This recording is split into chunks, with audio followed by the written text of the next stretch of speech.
El candidato republicano también aboga por un repliegue aislacionista de Estados Unidos. Durante una reunión en Carolina del Sur incluso amenazó con no defender a un miembro de la OTAN que no pague su cuota e incluso invitó a otros países a que lo atacaran. La perspectiva de otra presidencia de Trump asustó a Europa después de que prometiera detener la ayuda militar a Ucrania y amenazara con suspender el apoyo de Estados Unidos a los aliados de la OTAN que no gastan lo suficiente en defensa. Trump igualmente anuncia una política proteccionista a golpe de tasas aduaneras que impactarán fuertemente en los países europeos exportadores de vehículos como Alemania. Estados Unidos es ahora el primer país importador de coches de la Unión Europea. Tengo miedo, esto es lo que cita la publicación tras palabras de uno de los altos funcionarios de la Unión Europea. Frankly, this was, I believe, the greatest political movement of all time. There's never been anything like this in this country and maybe beyond. We overcame obstacles that nobody thought possible, and it is now clear that we've achieved the most incredible political thing. Look what happened. Is this crazy? So I want to thank the American people for the extraordinary honor of being elected your 47th president and your...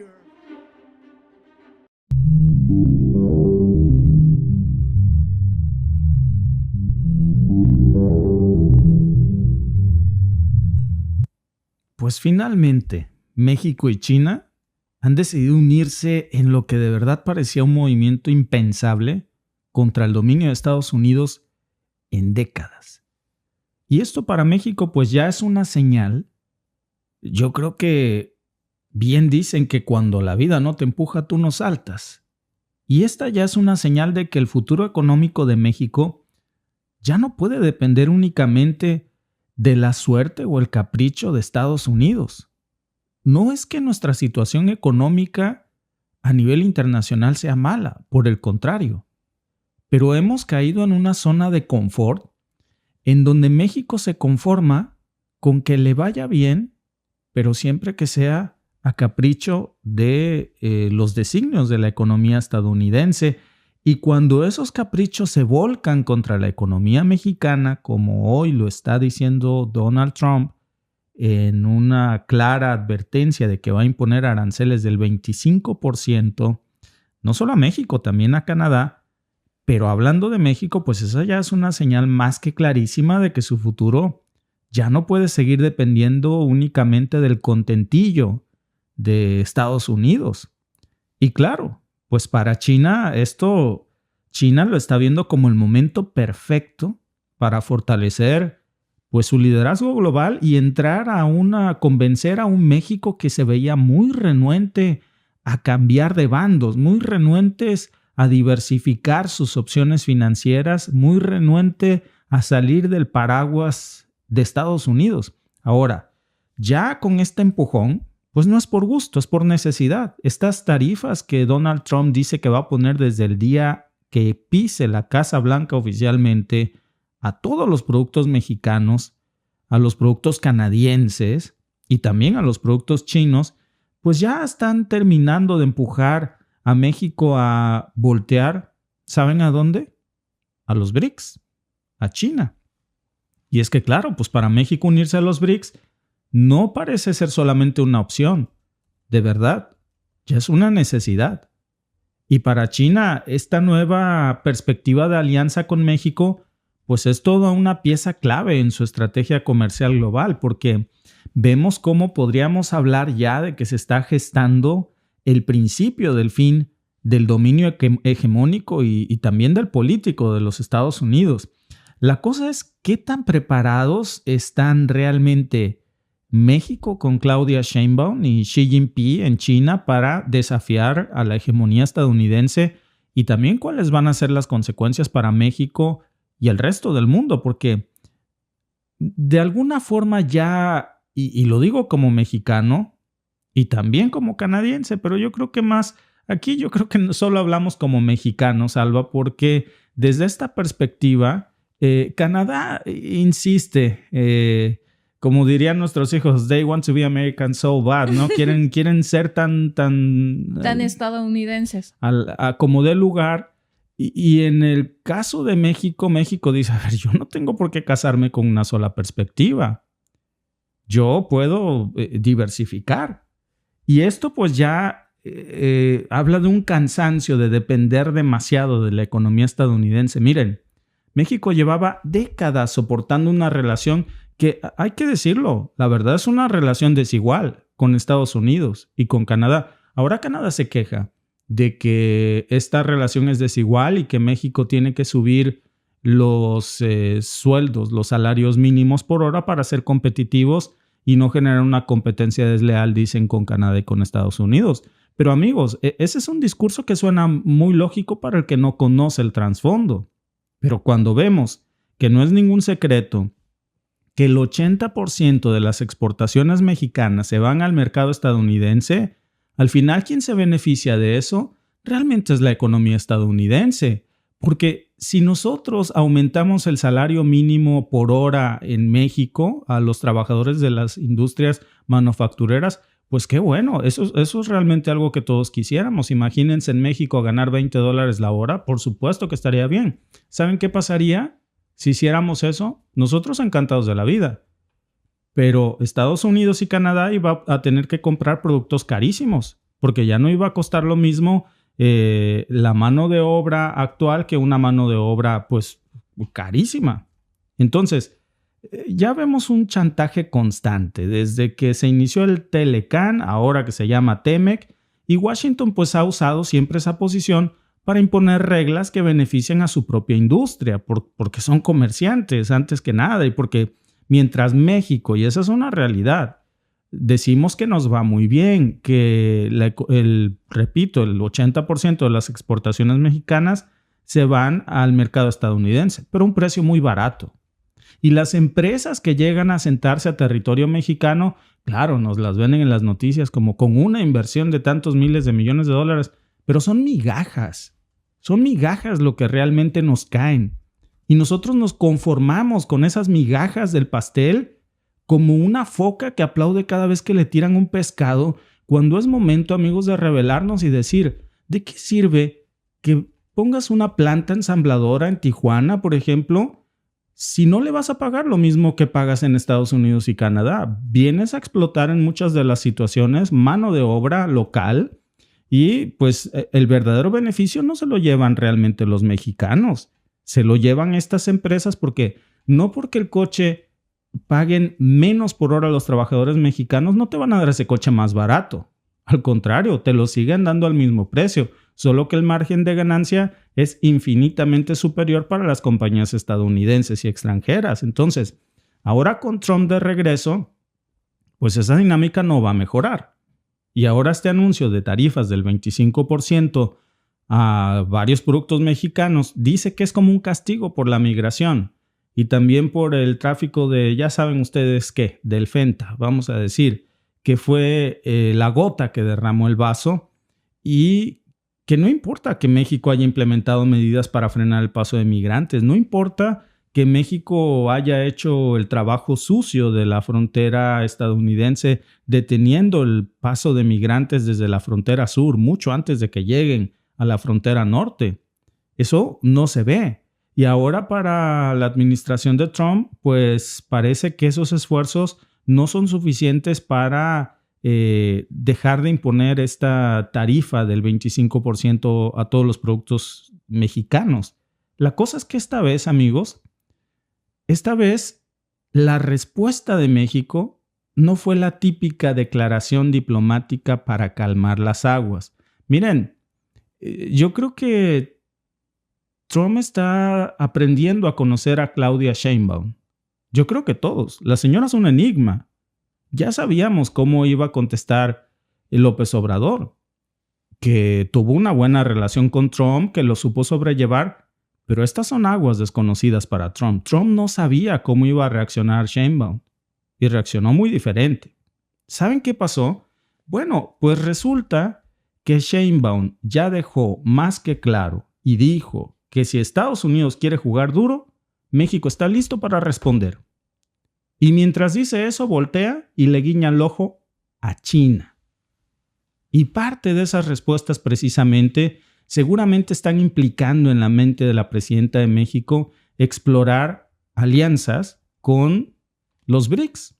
que es un bloque que ya incluye potencias como Brasil, Rusia, India, China y Sudáfrica, pero ahora se suman más de 30 países. Entonces, unirse a los BRICS no es solamente una jugada económica de Sheinbaum, ya podríamos decir que es una declaración política de Claudia Sheinbaum acerca del futuro de las alianzas de México.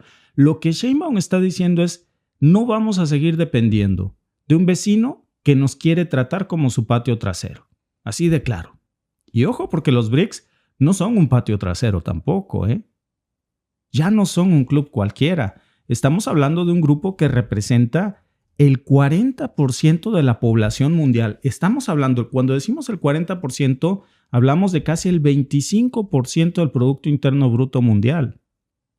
Entonces, si México se une, no solamente va a diversificar el comercio de la economía mexicana, amigos, va a poner en jaque también a las alianzas y a la propia economía estadounidense.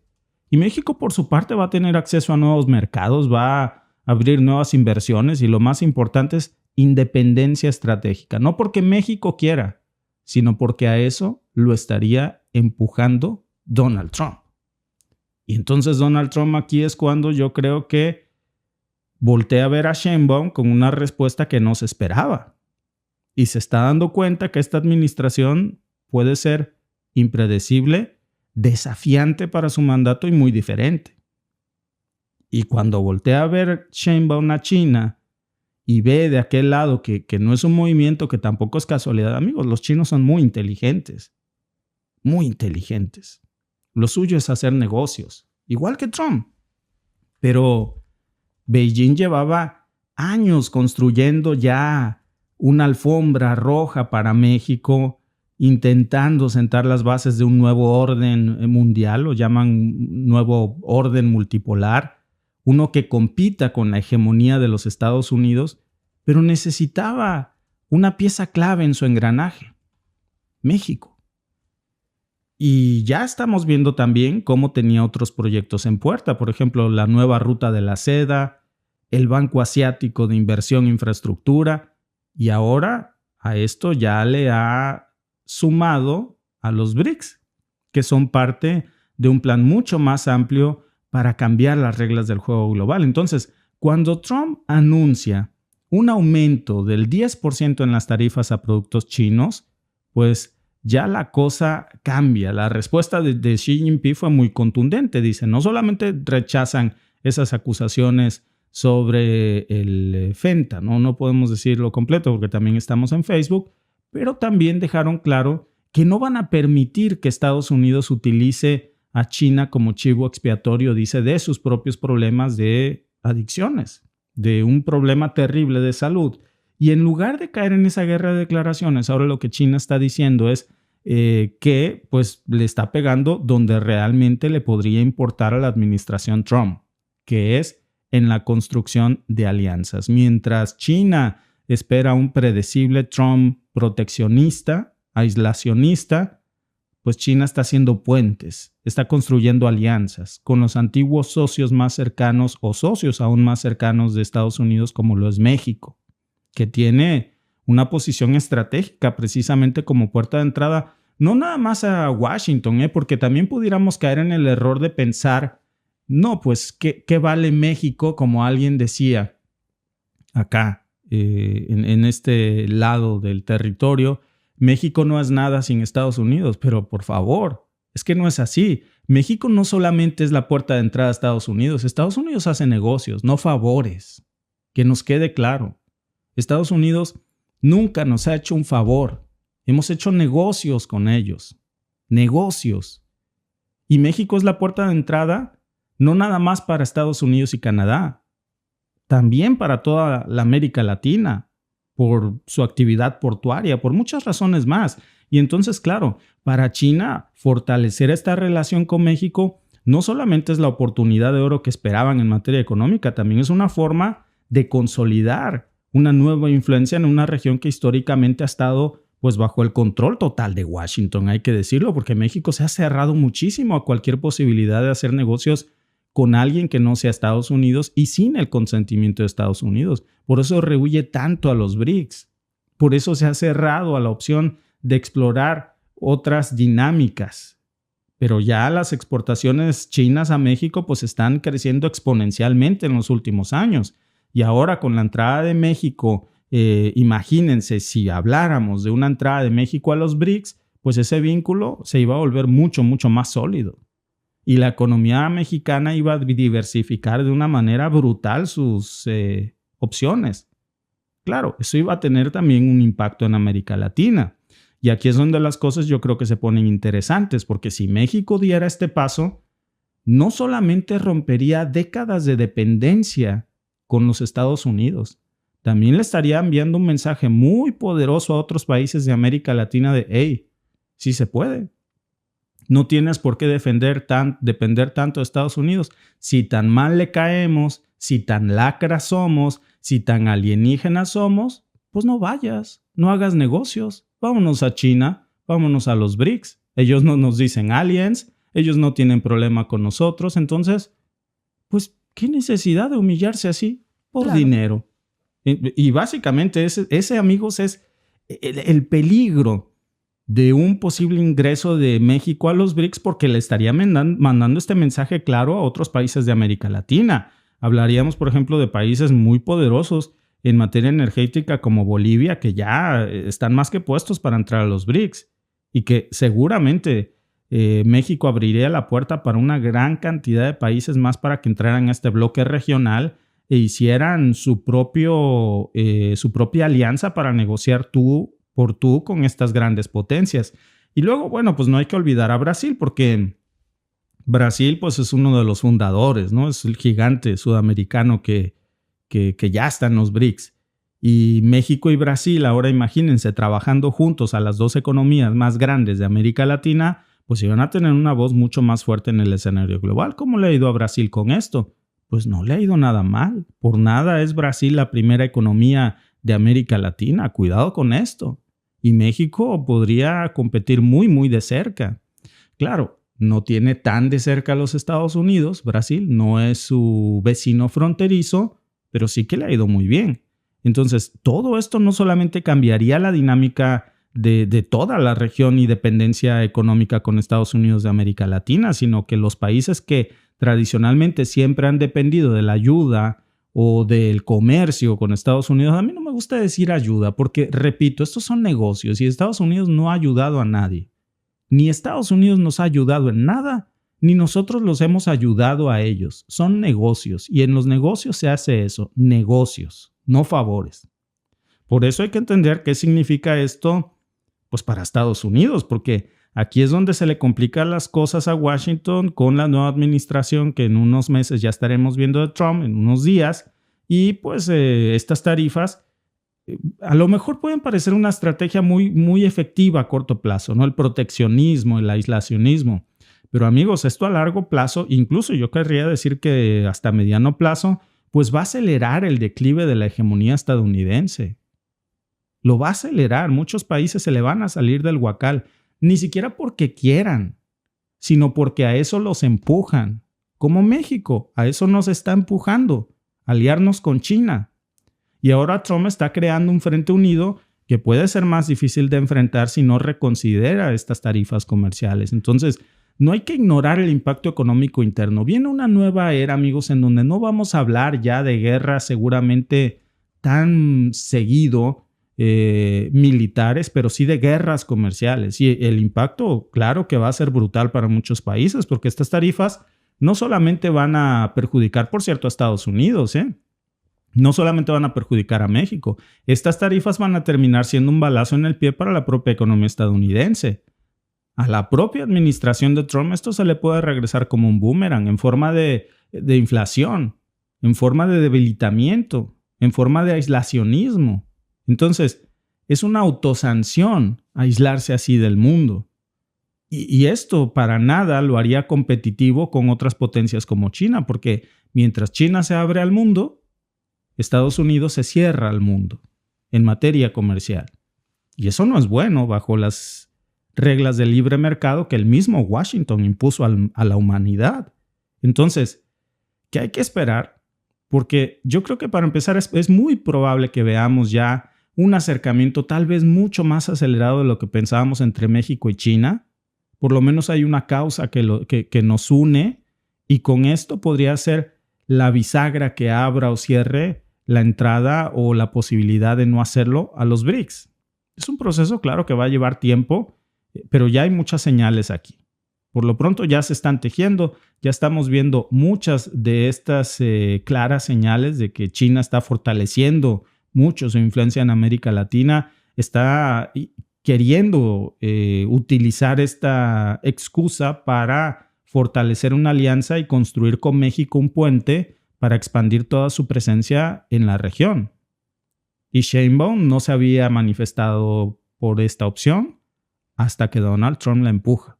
Entonces, cuidado con Sheinbaum, porque no es el tipo de persona en el que Trump pueda decir es predecible, sé cómo va a responder, sé que la asusto y de alguna manera se va a calmar. Entonces, ¿qué vamos a esperar aquí? Pues lo que vamos a ver seguramente es el comienzo de una nueva era. México y China están tomando un papel muy protagonista ya en este cambio. Y la pregunta es, ¿cómo va a responder Washington? Porque si algo está claro es que el viejo orden mundial, Alba, simplemente ya no es sostenible. No, ya no lo es más. Decían en los comentarios, y es cierto, la economía de México va a sufrir con estos aranceles, por supuesto. Son aranceles muy fuertes, van a sufrir. Pero recordemos que en un mundo tan globalizado como en el que vivimos, toda acción tiene una reacción. Cuando tú no tienes una economía autosuficiente y dependes de tus socios comerciales, por supuesto eso también impacta directa o indirectamente en tu economía. Recordemos que los principales socios comerciales por cercanía son México en primer lugar y Canadá en segundo lugar. Pero ahora si nos vamos a nivel global, el principal socio comercial de Estados Unidos es China. Entonces, Estados Unidos depende de muchísimas piezas de China, principalmente en su industria automotriz, para poder hacer los vehículos. Por muchos de ustedes es muy sabido que nosotros trabajamos en la Honda. Y muchísimas de las piezas de los autos que se ensamblan aquí en Canadá vienen de China, de Estados Unidos, y también vienen muchísimas partes de esos automóviles de México. No hay autosuficiencia en Estados Unidos para poder producir todo lo que necesitan para sus vehículos. Entonces, al poner el arancel, por supuesto, sus vehículos van a ser más costosos. ¿Y a quién va a impactar directamente sus precios? Pues a cada estadounidense que se compre un vehículo. Ellos van a terminar pagando también ese arancel. Ahora, México es el principal socio comercial para Estados Unidos en muchísimas partes. México, por ejemplo, autopartes también. Le manda muchísimas de las partes que necesitan para sus automóviles y también para productos agrícolas. Va a impactar también en el consumo. Puedes decir, es que yo no me voy a comprar carro, ya tengo carro, no me va a afectar, no me voy a comprar carro, pero sí comemos. Y muchos de los productos agrícolas que se importan vienen de México y entonces ahí también va a afectar el bolsillo. Como les digo, en un mundo tan globalizado, toda acción tiene una reacción. Por supuesto, la economía de México va a sufrir con esto, pero si con estas sanciones se abren otras puertas y México empieza a comercializar o decide unirse a los BRICS y encuentra nuevos socios comerciales, a lo mejor, como lo decíamos el otro día, no encuentra un socio comercial que le compre de un solo golpe todo lo que le consume Estados Unidos porque es un gran socio comercial. Pero puedes diversificar y tener 20 o 30 socios que te compren el mismo volumen. Y entonces dices, ¿sabes qué? En vez de venderle a Estados Unidos lo que le estoy vendiendo en este momento, pues te voy a empezar a quitar un poco de lo que te vendía y se lo voy a empezar a mandar a otros países que no me ponen sanciones, que no me ponen aranceles. Bueno, son aranceles, que no me ponen esos aranceles. Y voy a hacer más socios comerciales. ¿Quién termina sufriendo? Termina sufriendo mucho más la economía estadounidense porque, de nuevo, repito, vivimos en un mundo globalizado y estos son negocios, no nos estamos haciendo un favor.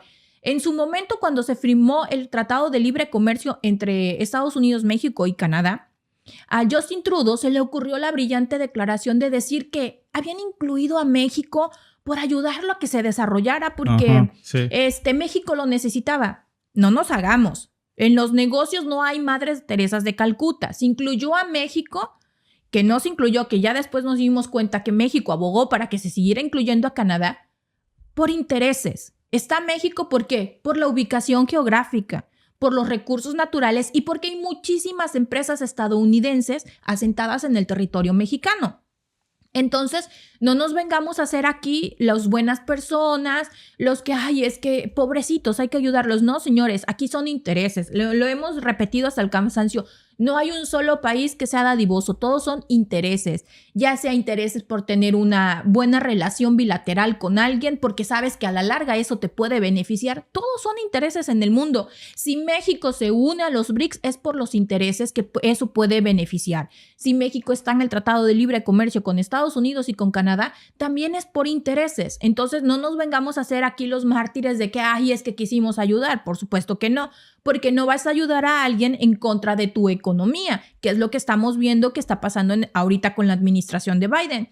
Y tomando un poco la administración de Biden y enlazándola con la nueva administración que va a iniciar en unos días, que es la de Donald Trump, hay que recordar que Estados Unidos tiene el techo de deuda más alto de la historia. Nunca habían tenido un techo de deuda tan alto.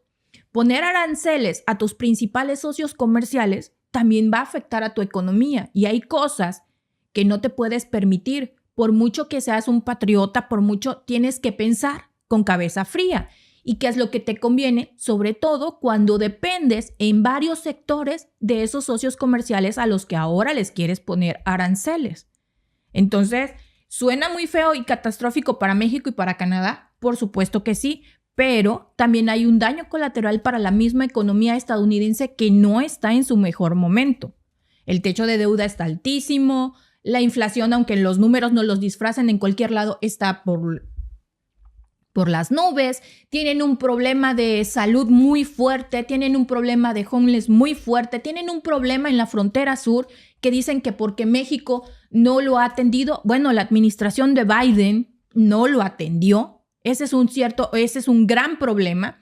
Entonces, es una responsabilidad compartida. Dice que Canadá no cuida su frontera. Bueno, que hable con su vasallo Justin Trudeau, que sigue las instrucciones que le da la Casa Blanca. Pero hay cosas que son... Que le da Biden, porque con Trump no reacciona... Bueno, el Prime de Ontario, qué cosa tan fina. Pues ahorita ya sacó boleto el gordito. También que me caía, pero mira, ya con esto ya sacó boleto. Déjame enseñarles estas dos joyas, Alba.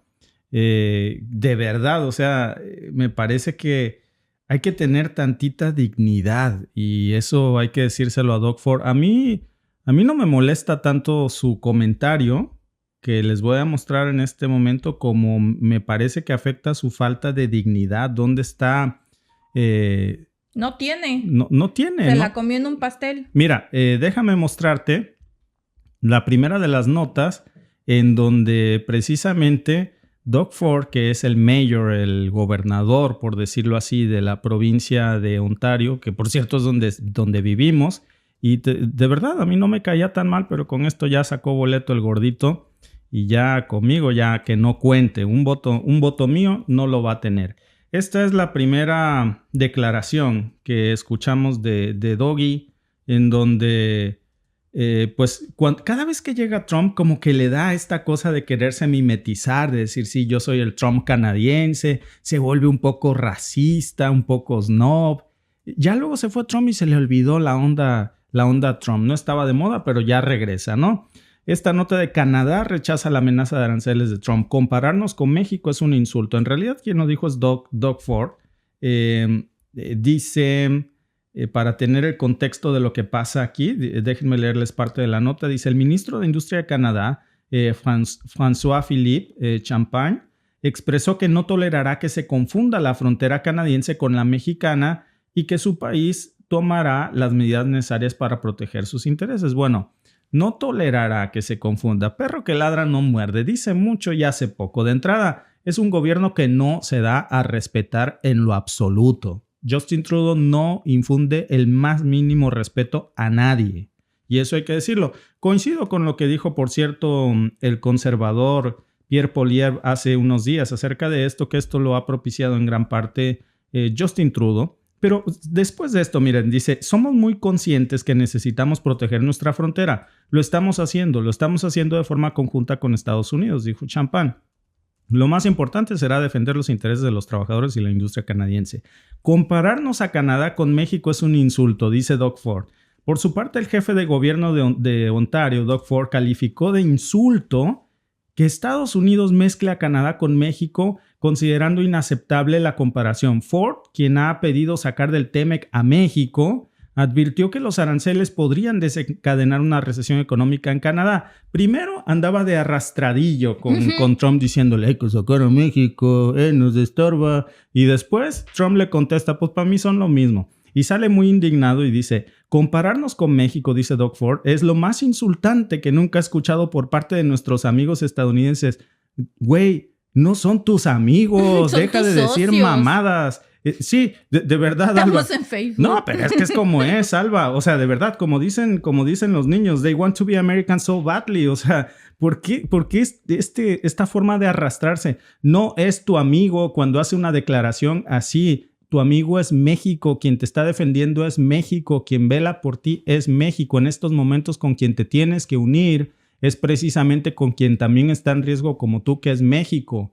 Y Sheinbaum se la ha pasado diciendo, hey, Canadá, somos amigos, nos necesitamos, en buena onda, vamos a hacer algo. Y aquí ves a Doug Ford diciendo, él nunca será uno de nosotros. Realmente, Alba, hay que tener un poquito de dignidad. Además, a mí me parece insultante como México canadiense este tipo de comentarios tan estúpidos. O sea, ¿en qué postura, en qué posición, cómo nos agredes a la comunidad mexicana que vivimos en Canadá, que somos mexicanos y también canadienses? O sea que somos una vergüenza según para Doug Ford. Vaya la fregada, Alba. Claro. No, es que estoy aquí contestándole a un amigo que dice, yo no entiendo por qué, se llama Juan Carlos, el usuario, que por qué siempre hablamos mal de Canadá y vivimos en Canadá. ¿Quién está hablando mal de Canadá? ¿No? Y le digo, bueno, diciendo a Doug Ford. Soy canadiense y soy mexicana. Y eso me da el derecho de hablar de lo que está mal. Y me dice, es que siempre hablas de lo malo. Bueno, amigo, es que hay cientos de creadores de contenido que te venden un mundo rosa donde no lo existe. Te venden el país de las maravillas y no es el país de las maravillas. Como todos los países del mundo, tiene sus cosas muy malas y tiene sus cosas muy buenas. Pero si solo te vas con el cuento de la sirena, de que es el país soñado y el país de las maravillas, te vas a llevar un chasco. También aquí en Canadá se cuecen habas, también aquí en Canadá hay corrupción, también aquí en Canadá hay delincuencia, también aquí hay homeless, también aquí hay problemas de drogadicción, hay problemas de muchísimas cosas. Y si no los señalamos, ¿cómo los vamos a corregir y a mejorar? Exactamente. Tolerando y encubriendo a un gobierno que no hace lo suficiente. Decir, es que Canadá es la maravilla porque yo vivo aquí, no va a mejorar y no va a cambiar en nada las cosas que están mal. Hay muchas cosas que tienen que cambiar, empezando por el primer ministro, que es lo peor que le ha pasado a Canadá. Y no nada más lo digo yo, lo puedes ver en muchísimas partes. Y sobre todo, Alba, ¿sabes qué? Déjame antes de cambiar al siguiente comentario que vas a decir, sobre todo comparado con ¿qué? Con el mismo Canadá de 7 años. Yo extraño a mi Canadá de hace 7 años. Era completamente otro país. Yo extraño al Canadá antes de Trudeau. Sí. El problema no es Canadá, el problema es el Canadá gobierno. Después de Trudeau. El problema es lo que Trudeau ha hecho de Canadá. Pero Canadá era un país hermoso y me atrevería yo a decir algo que era casi perfecto en todos los aspectos. Claro. Buena economía, excelente seguridad, uno de los países más felices del mundo. Las tasas de interés estaban fenomenales. Buenísimas. Podías comprarte una casa sin ningún reparo con casi la gran cantidad de trabajos. Bueno, nosotros hablábamos, cuando nosotros recién llegamos a Canadá, teníamos unos trabajos, como les dicen, de supervivencia. Trabajábamos en Amazon. El sueldo en Amazon en ese entonces era muy, muy bajo. Por supuesto, ahora ha aumentado el salario mínimo, ha aumentado el salario en Amazon y también la canasta básica. Entonces, pero en ese entonces, con nuestros salarios de Amazon, podíamos pagar nuestros automóviles, la casa, todo lo de la comida y podríamos darnos ciertos lujos, que en este momento son lujos, como salir a pasear, ir a comer a algún lugar y hacer muchas cosas que hoy para muchos en Canadá, en esta economía, es imposible. Es un lujo que no se pueden dar porque la economía está muy mal. Ahora, vemos que el salario ha mejorado muchísimo y vemos muchísima gente que no puede pagar el auto, que no puede permitirse tener la canasta básica como la tenía hace unos años, y eso es algo que está pasando.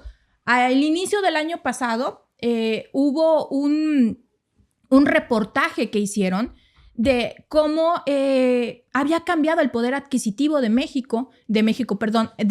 Canadá, y habíamos perdido más de $1,000 en el poder adquisitivo.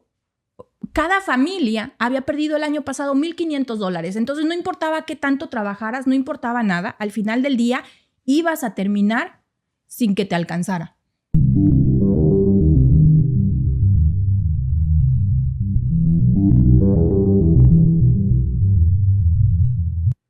Pero claro que nos quieren ciegos, que nos quieren tontos y que nos quieren sordos. Y miren si no. Díganme en el chat, ¿cuál de los siguientes dos países es un pacificador? ¿Israel o Washington? ¿Alguno de los dos? ¿Los dos? ¿O ninguno?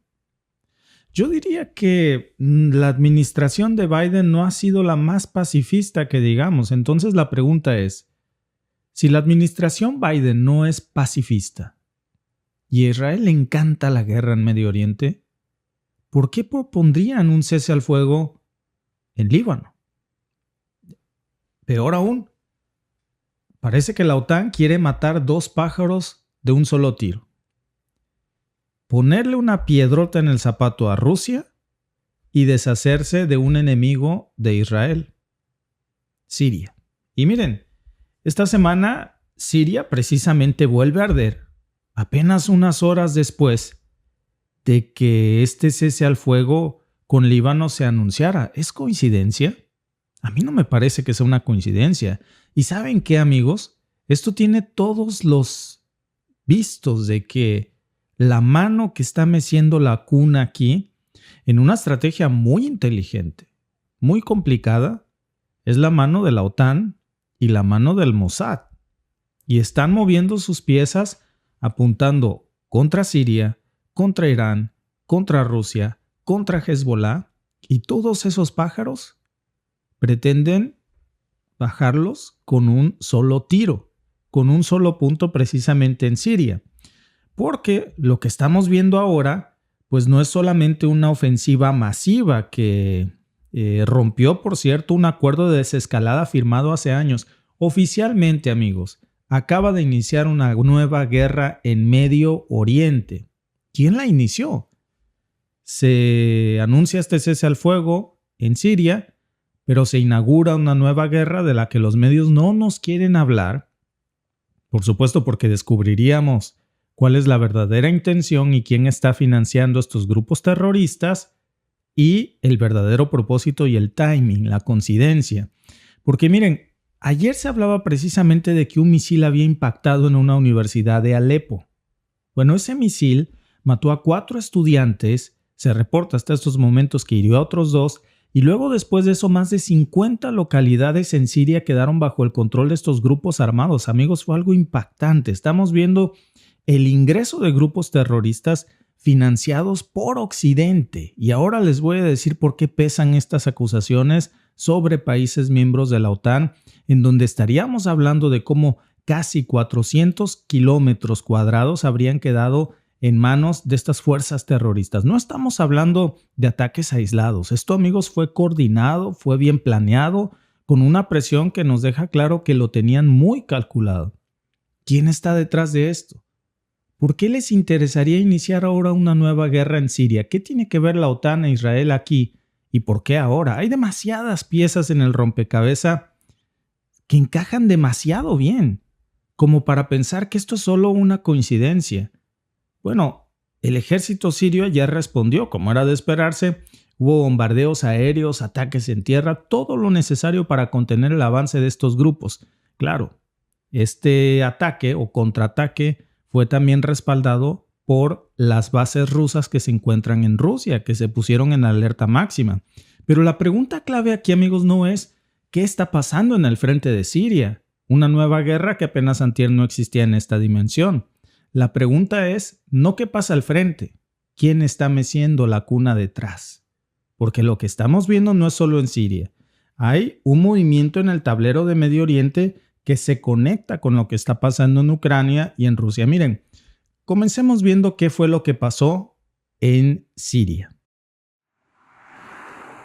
Los yihadistas y sus aliados, cuya ofensiva contra el régimen en el noroeste de Siria ya dejó más de 250 muertos, llegaron el viernes a las puertas de Alepo, la segunda ciudad del país. Cerca de 50 localidades fueron conquistadas por los yihadistas desde el miércoles, según afirmó el Observatorio Sirio para los Derechos Humanos. Un representante de seguridad indicó que el ejército sirio envió refuerzos a Alepo y aseguró que los atacantes aún no lograron llegar a los límites de la ciudad, pero el observatorio indicó que la formación yihadista Hayat Tahrir al-Sham y facciones aliadas, algunas cercanas a Turquía, llegaron el viernes a las puertas de la ciudad. Durante la guerra civil que estalló en 2011, las fuerzas del régimen, respaldadas por la aviación rusa, reconquistaron la parte oriental de Alepo en 2016 tras devastadores bombardeos. La guerra entre Israel y el movimiento islamista libanés, aliado de Damasco, desembocó esta semana en un alto el fuego. Los enfrentamientos entre soldados y milicianos yihadistas son los más violentos desde 2020 en esta zona de Siria, donde la provincia de Alepo, en gran parte en manos del régimen de Bashar al-Assad, limita con el último gran bastión rebelde yihadista de Idlib.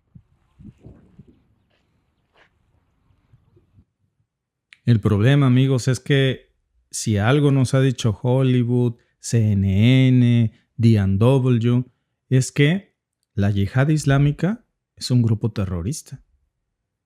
Y entonces cuando ahora ya otras fuentes, que por cierto no son las fuentes de los medios tradicionales de comunicación, esas no dicen nada.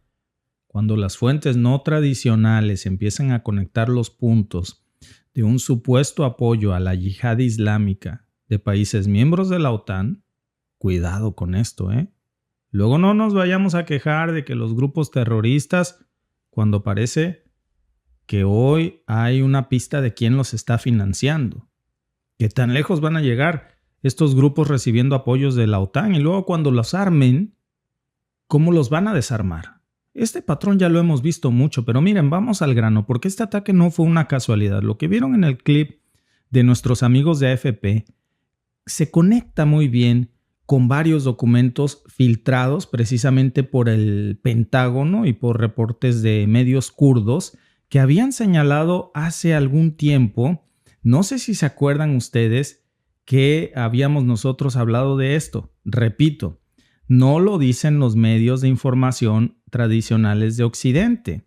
Esta acusación ya la había hecho desde hace más de medio año precisamente Rusia y los medios de información ruso. Ellos habían dicho que aparentemente el Pentágono, la OTAN, y por supuesto Ucrania, o la OTAN a través de Ucrania, mejor dicho, estarían aquí, miren. Que esto tiene un rastro ucraniano. ¿Qué haría Ucrania en Siria? Bueno, pues lo que le ordena la OTAN hacer. Ese es el gran problema. Y entonces ahora, cuando resurgen otra vez estas acusaciones, pues parece que cobra un poco más de fuerza porque no es una teoría de la conspiración.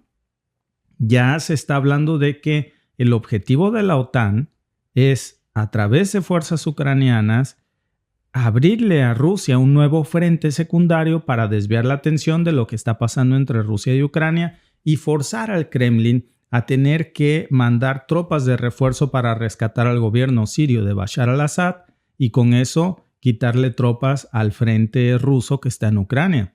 Repito, eso no es una teoría de la conspiración, suena bastante lógico y ahora que vemos cómo el Servicio de Seguridad de Ucrania, el SBU, lleva tiempo colaborando con estos grupos terroristas de la yihad islámica, básicamente se le acusa de entrenarlos, de armarlos con las armas que a su vez le da la OTAN. Es decir, fíjense esta cadena, la OTAN le da armas a Ucrania y Ucrania a su vez le daría armas a la yihad islámica en Siria, a un grupo terrorista, La SBU, el Servicio de Seguridad de Ucrania. Esa es la acusación que se hace. ¿Se ha investigado esta acusación? No se ha investigado. Básicamente lo que se dice es que están usando a Siria como una distracción táctica contra el Kremlin. Y fíjense, no nada más es la OTAN a través de Ucrania. Aquí entra otra acusación. Y la siguiente acusación también apunta a otro país miembro de la OTAN, Turquía. Porque parece que Turquía pues está jugando a dos bandos. Públicamente dice que está monitoreando la situación, pero por otro lado hay evidencia muy clara de que las municiones y los equipos que están utilizando los rebeldes de la Yihad Islámica vienen de territorio turco, de un país miembro de la OTAN.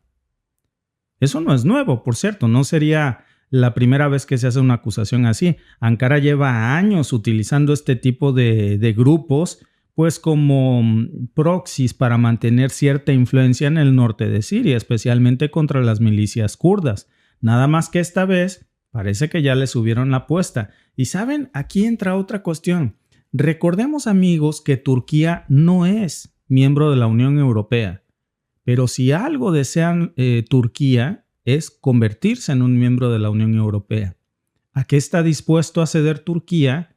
¿O qué trabajo está dispuesto a hacer Turquía para la OTAN a cambio de su ingreso a la Unión Europea? Y luego ya vemos aquí que hay demasiadas acusaciones, demasiados puntos que conectan con la OTAN y hay otros puntos que conectan con Israel. Porque Israel tiene las manos sucias aquí.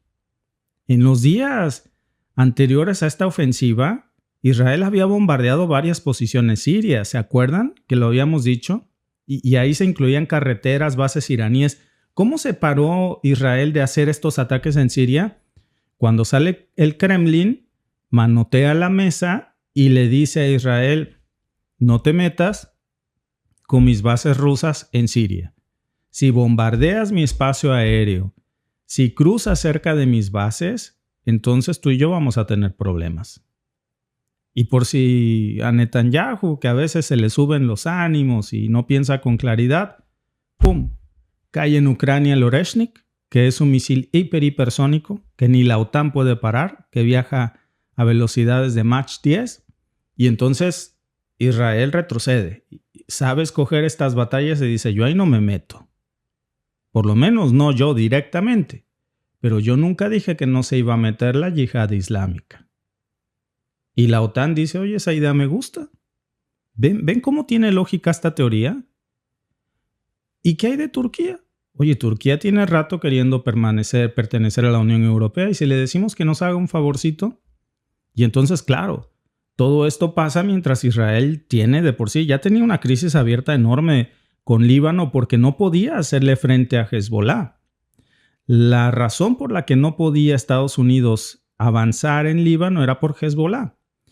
Y había esta acusación de que Hezbollah se estaba armando a través de Siria, porque desde Siria estaba el cruce para el envío de armas a Hezbollah, desde Irán, desde Rusia, desde Yemen.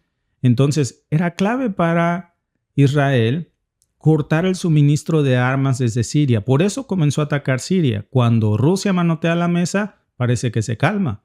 Pero nunca hablamos, repito, de la yihad. Entonces, lo que hoy sabemos, que eso más allá de presumir que hay muchas sospechas, muchos señalamientos, que Israel y Washington no son precisamente los más pacificadores del mundo, pero por alguna razón hablaron de paz en Líbano, y eso es sospechoso. Entonces, cuando te dan una oferta tan maravillosa, tienes que preguntarte cuál es el truco, por qué quieren esta pausa, qué es lo que están buscando. Por lo pronto ya hay más de 100,000 combatientes rebeldes que están involucrados en esta nueva guerra que se está abriendo desde el flanco sirio. Y están utilizando artillería pesada. Están usando drones de combate, tácticas avanzadas. ¿De dónde las sacaron? ¿Quién les dio ese equipo? Y ahora, pues, en respuesta a esto, sale el ejército sirio, derriba al menos 17 drones, destruye muchos vehículos blindados, pero pues hay bajas desde ambos lados que siguen aumentando. Los militares sirios en estos momentos están tratando de detener la ofensiva de la yihad, patrocinada nadie sabe por quién, pero resulta que están más vivos que nunca y con armas modernas. Pero miren, vamos más allá de lo que está pasando en el campo de batalla, porque aquí hay algo más grande en juego, por lo menos para la OTAN. A Israel le interesa Siria y parar el tráfico de armas que se conducen desde Siria a Hezbollah. Pero, ¿qué instrumento toca la OTAN en esta orquesta? ¿Qué hace la OTAN metida aquí, en estas acusaciones? Rusia e Irán. Y Turquía y Estados Unidos, todos, amigos, están involucrados, directa o indirectamente. Por ejemplo, Rusia, pues es la razón por la que Bashar al-Assad está en la silla, porque Rusia lo respalda. Pero, pues, por otro lado, Rusia tiene esta guerra abierta en Ucrania. Y no puede el Kremlin tener tantos frentes abiertos sin comprometer algunas de sus posiciones. Ese fue el gran error de Israel, abrir frentes simultáneos. Ese ha sido el gran error de la OTAN también. Pero, pues por otro lado, tampoco pueden darse el lujo de perder terreno en Medio Oriente. La posición rusa en Siria es muy importante para ellos, especialmente cuando Occidente pues quiere quitar a Bashar al-Assad del poder para poner a un presidente afín a la OTAN, a Israel. Entonces, luego está Irán, que Irán también tiene una posición bastante compleja aquí porque tiene aliados en Siria, por supuesto, tiene también aliados en Líbano, Hezbollah, están de alguna manera debilitando a Israel o estaban por múltiples frentes, pero pues ahora se anuncia este cese al fuego y misteriosamente quien patrocina o quien media este cese al fuego pues es Estados Unidos, que no aparecen los titulares. Los medios de comunicación no hablan de Washington en absoluto en estos momentos, pero la administración de Biden tiene muchos intereses aquí y claro, su principal prioridad pues es presionar a Irán. Y también al mismo tiempo seguir apoyando a Ucrania y debilitar a Rusia. Y si pudiera hacer todas las cosas al mismo tiempo, bueno, pues esa opción existe en Siria. Existe en Siria y por eso es lo que estamos viendo de la escalada de este conflicto, de una nueva guerra que no estaba así, con la yihad islámica que decían que ya estaba básicamente neutralizada y hoy resulta que está más vivo que nunca. ¿Y ahora qué vamos a esperar? Bueno, miren, primero, por supuesto, más violencia. Porque el ejército sirio no va a ceder fácilmente. Y Rusia no va a abandonar la posición que ha obtenido en Siria desde hace muchos años. No le va a entregar el gobierno de Bashar al-Assad a las fuerzas de la OTAN, a Occidente, ni a Israel, pues. Pero el problema es que este conflicto no se va a resolver solamente con fuerza militar. Ya vemos que hay demasiado en juego y luego en segundo pues vamos a estar viendo seguramente un enfrentamiento directo entre los principales actores porque miren, si Rusia decide apoyar con todo a Bashar al-Assad, que eso casi es un hecho que lo va a hacer, pues eso va a provocar una respuesta más agresiva de Occidente que seguramente, porque ya son las sospechas que hay, que es quien está patrocinando a la yihad islámica. Ojo, que no se nos olvide quién es la yihad islámica. Es un grupo terrorista. Se supone que la razón por la que Estados Unidos tenía bases ahí era en un principio para combatir a la yihad. Entonces, la sola acusación de que ahora haya un respaldo a la yihad, pues es bastante delicada, ¿eh? Ahora sí que, como dice la película, se convirtieron en lo que juraron combatir. Y luego, en tercer punto, seguramente vamos a ver, y yo creo que es lo más lamentable, pues un impacto humanitario devastador. Las escenas que ya vimos en Palestina, de una devastación, miles de civiles muertos, heridos, familias desunidas, cadáveres de niños, las imágenes que en su momento se vieron en Siria precisamente de masacres de niños fueron terribles y todavía quedan hoy en el colectivo internacional. Entonces, cuidado con eso, que es muy probable que regrese. Y pues sobre todo cuando vemos que lo que está pasando en Siria es la excusa perfecta para matar demasiados pájaros de un solo tiro. Imagínense que aquí se está viendo la oportunidad de mermar la fuerza o la influencia rusa sobre Medio Oriente. Israel ve la posibilidad de oro de cortar el suministro de armas de Hezbollah que vienen o pasan desde Siria. Y Estados Unidos ve la posibilidad de hacerse del control de los campos petroleros que aún no tiene en Siria y que tanto ha anhelado por tantos años e incrementar, por supuesto, su presencia militar. Y Rusia, por supuesto, ve todas estas amenazas que les acabo de comentar juntos y pues en esto convergen todos. China también tiene mucho que ver. Turquía tiene mucho que ver aquí porque está este señalamiento de que las armas que utilizan pues vienen de Turquía. Entonces son demasiados factores que hoy están convergiendo aquí. No es fácil saber cómo es que este conflicto estalla, por eso precisamente la pregunta del día es ¿quién está detrás de la escalada en Siria? ¿Israel y la OTAN, Rusia e Irán o grupos terroristas?